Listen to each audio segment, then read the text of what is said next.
আসসালামু আলাইকুম রহমতুল্লাহ।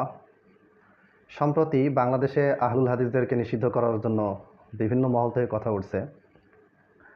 প্রথম কথা হচ্ছে, আহলে হাদিসদেরকে নিষিদ্ধ করা মানে এটা কেমন যুক্তি? কোনো মুসলমান বুঝে শুনে এরকম যুক্তি দিতে পারে না, এরকম দাবি করতে পারে না। আহলুল হাদিসকে যদি নিষিদ্ধ করতে হয় তাহলে তাদের যে আকিদা, তাদের যে মানহাজ, তাদের যে চিন্তাভাবনা, এগুলাকে নিষিদ্ধ করতে হবে। আহলে হাদিসের আকিদা হচ্ছে আল্লাহ তাআলা আর রহমান ও আলাল আরশ ইস্তাওয়া, আরশের উপরে উঠেছেন, আরশের উপরে আছেন। তাদের এই আকিদাটাকে আপনাকে নিষিদ্ধ প্রমাণ করতে হবে। আহলুল হাদিসের আকিদা হচ্ছে সালাতে রফুল আদান করতে হবে। রফুল আদানের পক্ষে ইমাম বুখারী রাহিমাহুল্লাহ একটা কিতাব লিখেছেন। রফুল আদানের পক্ষে বুখারীতে 5টি হাদিস আছে, সহিহ মুসলিমে 5টি হাদিস আছে, অনেক গ্রন্থে রফুল আদানের পক্ষে হাদিস আছে। এই হাদিসগুলিকে এবং এই আমলকে আপনাকে বাতিল করতে হবে। আহলুল হাদিসদেরকে নিষিদ্ধ করতে হলে, তাদেরকে নিশ্চিহ্ন করতে হলে, আহলুল হাদিসরা বুকে হাত বাঁধা হাদিসগুলোকে আপনাকে নিশ্চিহ্ন করতে হবে। আহলুল হাদিসদেরকে যদি নিশ্চিহ্ন করতে চান তাহলে আহলুল হাদিসরা সাহাবিদের প্রতি যেই ভালোবাসা মহাব্বত রাখেন, সাহাবিদেরকে ছাড়া আহলুল হাদিসরা কখনো কোরআন হাদিস বোঝে না, সাহাবিদের মাধ্যমে বুঝেন, এবং সাহাবিদেরকে তারা অত্যন্ত সম্মান করে ভালোবাসেন। সাহাবিদেরকে গালিগালাজকে তারা কুফরি মনে করেন। এই সাহাবিদেরকে আপনাদেরকে কী করতে হবে? মুসলিমদের অন্তর থেকে নিশ্চিহ্ন করে দিতে হবে। আহলুল হাদিসরা যেই সমস্ত গ্রন্থগুলিকে ইসলামের মূল সোর্স হিসেবে গ্রহণ করেন, বুখারী, মুসলিম, তিরমিজি, আবু দাউদ হাদিসের যে গ্রন্থগুলি, যেগুলির আলোকে আহলুল হাদিসরা নিজেদের জীবন যাপন করেন, এই গ্রন্থগুলিকে আপনাদের নিষিদ্ধ করতে হবে। যদি আপনি এগুলি নিষিদ্ধ করতে না পারেন, যদি আপনি কোরআনের আয়াত আর রহমান ও আলাল আরশ ইস্তাওয়া এই আয়াতটাকে নিষিদ্ধ করতে না পারেন, যদি আপনি রফুল আদানের হাদিসগুলিকে নিষিদ্ধ করতে না পারেন, যদি আপনি বুকে হাত বাঁধার হাদিসকে নিষিদ্ধ করতে না পারেন, যদি আপনি জোরে আমিন বলার হাদিসকে নিষিদ্ধ করতে না পারেন, যদি আপনি সালাতে মসজিদে জামাতের মধ্যে কাতারে 2 মুসল্লির মাঝখানে ফাঁকা বন্ধ করার হাদিসটাকে নিষিদ্ধ করতে না পারেন, যদি আপনি সাহাবিদের প্রতি ভালোবাসা, ইমানের 6টি মূলনীতি যেগুলি আহলে হাদিসরা লালন করে, এগুলিকে যদি আপনি নিষিদ্ধ করতে না পারেন, তাহলে আহলুল হাদিসরাও কোনো দিন কিয়ামতের আগ পর্যন্ত কখনোই নিশ্চিহ্ন হবে না, নিষিদ্ধ হবে না। কারণ আপনি যাকে নিষিদ্ধ করতে চাচ্ছেন তাকে নিষিদ্ধ করে আপনার কি হবে? সে তো ওই জিনিসগুলোকে আমল করে যে জিনিসগুলিকে আমাদের সামনে মুসলমানেরা সবসময় অত্যন্ত গ্রহণযোগ্য মনে করে এবং গ্রহণ করে এবং নিজেদের ভিতরে সেগুলি রেখেছে।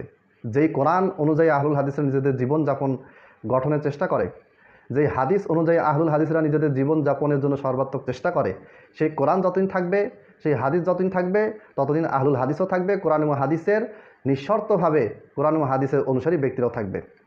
অতএব আহলে হাদিস নিষিদ্ধের যে দাবি করা হচ্ছে বা যারা দাবি তুলছেন, এরা হয় না বুঝে দাবি করছেন, অথবা এরা মূলত আহলুল হাদিসদেরকে নিষিদ্ধ করার মাধ্যমে পরোক্ষভাবে তারা হয়তো কিছু আয়াত এবং হাদিসকে নিষিদ্ধ করতে চাচ্ছেন, যে আয়াত এবং হাদিসগুলির বিপক্ষে তাদের আমল রয়েছে। 1 নম্বর পয়েন্ট। 2 নম্বর পয়েন্ট, দেওবন্দি, ব্রেলভি, তাদের ভিতরে সাপে নেউলের সম্পর্ক। তাবলিগ জামাতের ভিতরে 7 গ্রুপ আর ইলিয়াসি গ্রুপ, কি গ্রুপ জানো, 2টা গ্রুপ, এদের ভিতরে সাপে নেউলের সম্পর্ক। জামাত ইসলামের সাথে ব্রেলভি দেওবন্দীদের সম্পর্ক ভালো না। কিন্তু আপনি খেয়াল করবেন, যখন আহলুল হাদিসদেরকে কোণঠাসা করার জন্য, আহলুল হাদিসদের বিরুদ্ধে যখন কোনো মন্তব্য আসে, কোনো ডাক আসে, কোনো আহ্বান আসে, তখন দেখবেন এরা সমস্ত আলেম ওলামা যারা আহলুল হাদিসদের বিরুদ্ধে, তারা সব মতভেদ ভুলে গিয়ে এক কাতারে এক প্ল্যাটফর্মে দাঁড়িয়ে যায়। নাস্তিকদের বিরুদ্ধে এদেরকে এক প্ল্যাটফর্মে আপনি দেখতে খুব কমই দেখতে পাবেন, আমি দেখিনি এই পর্যন্ত। কিন্তু আহলুল হাদিসদের বিরুদ্ধে তারা সবসময় এক কাতারে রয়েছে, ছিল, আছে এবং থাকবে। কারণটা কি? কারণটা হচ্ছে একটা সমস্যা আহলুল হাদিসরা সৃষ্টি করেছে, যেই সমস্যার ভিতরে জামাত ইসলামও পড়েছে, চরমনাইও পড়েছে, দেওবন্দিও পড়েছে, ব্রেলভিও পড়েছে। চরমনাই দেওবন্দি, কিন্তু যেহেতু তারা রাজনৈতিকভাবে বা একটা দল হিসেবে আলাদাভাবে মানুষ চেনে, তাই তার নামটা বেশি করে বললাম। সেটা কি? জামাতে ইসলামী বা ছাত্র শিবিরের অনেক ছেলেপেলে তারা আহলুল হাদিস হয়ে গিয়েছে। দেওবন্দি, ব্রেলভি থেকে প্রচুর পরিমাণে মানুষ আহলে হাদিস হয়ে গিয়েছে, এবং অন্যান্য যত ফেরকা আছে, কাদিয়ানি থেকে অনেকে আহলে হাদিস হয়েছেন, এরপরে চরমনাই পীরের অন্ধভক্ত আহলে হাদিস হয়েছেন। সবাই বুঝতে পারতেছে যে আমাদের ঘর থেকে, আমাদের ভিতরে, আমাদের সন্তানদেরকে কে ছিনিয়ে নিয়ে যাচ্ছে? আহলে হাদিসরা। এখন এই জন্য এরা সবাই একমত যে যেভাবেই হোক আহলে হাদিসদেরকে নিষিদ্ধ করতে হবে, বাতিল করতে হবে।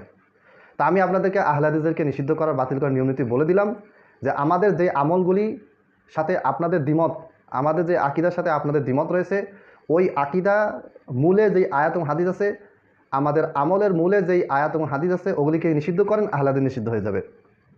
আর যদি এগুলিকে জিইয়ে রাখেন, এগুলিকে যদি আপনি রাখেন, কোরআন ও হাদিসের ভিতরে যদি রেখে দেন, বাংলাদেশে যদি এগুলি প্রচার প্রসার হয়, তাহলে বাংলাদেশে কখনোই কোশ্চিনকালেও কোনো আহলে হাদিস নিষিদ্ধ হবে না, নিশ্চিহ্ন হবে না, আরও বাড়বে। অতীতেও বেড়েছে, এখনও বাড়ছে, ভবিষ্যতে আরও বেশি বাড়বে ইনশাআল্লাহ। 3 নাম্বার, জামাত ইসলামকে নিয়ে কিছু কথা বলতে হয়। আমি নর্মালি এই দলটাকে নিয়ে খুব একটা কথাবার্তা বলি না।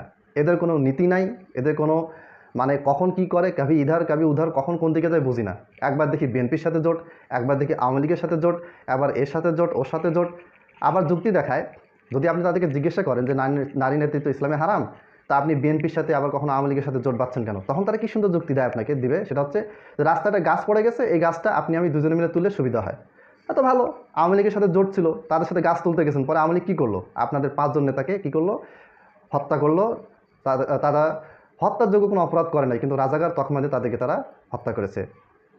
এরপরে আপনারা বিএনপিদের সাথে ছিলেন, কি হয়েছে? বিএনপির আমলে বাংলাদেশে, গোটা পৃথিবীতে বাংলাদেশ 5 বার দুর্নীতিতে ফার্স্ট হয়েছে।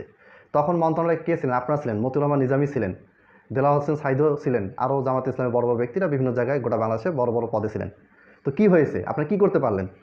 এবং আরেকটা কথা, বাংলাদেশে প্রথম যে জামাতি ইসলাম আসে, এই জামাতি ইসলামের প্রথম যিনি আমির ছিলেন, যার হাত দিয়ে জামাত ইসলাম এত দূর এসেছেন, তিনি হচ্ছেন মাওলানা আব্দুর রহিম রাহিমাহুল্লাহ।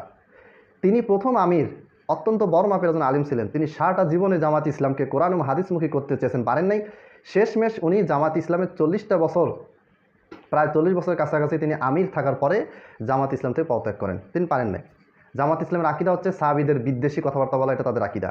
সাহাবীদেরকে তুচ্ছ তাচ্ছিল্য করা, এটা তাদের আকিদা। এই আকিদা এসেছে শিয়াদের কাছ থেকে।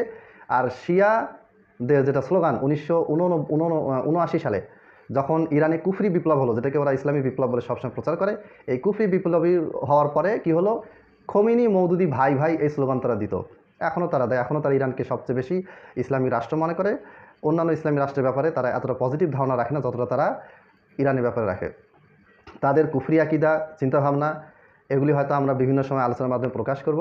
কিন্তু আজকে এটুকু বলে রাখি যে আজকে যারা, হোক সে জামাত ইসলামী, হোক সে চরমনাই, হোক দেওবন্দি, ব্রেলবি, যে কোনো সংগঠন, হিজবুত তাহরির, হিজবুত তাওহিদ, যে কোনো দল, যে কোনো সংগঠন, এমনকি গোটা বাংলাদেশের সমস্ত মানুষ মিলে যদি একজোট হয়ে আহলুল হাদিসদেরকে নিষিদ্ধ করতে চায়, নিশ্চিহ্ন করতে চায়, ফলাফল উল্টা হবে, কোনো কাজে আসবে না। দেখেন আপনারা হাসিনা শাহজীবন কী করেছে?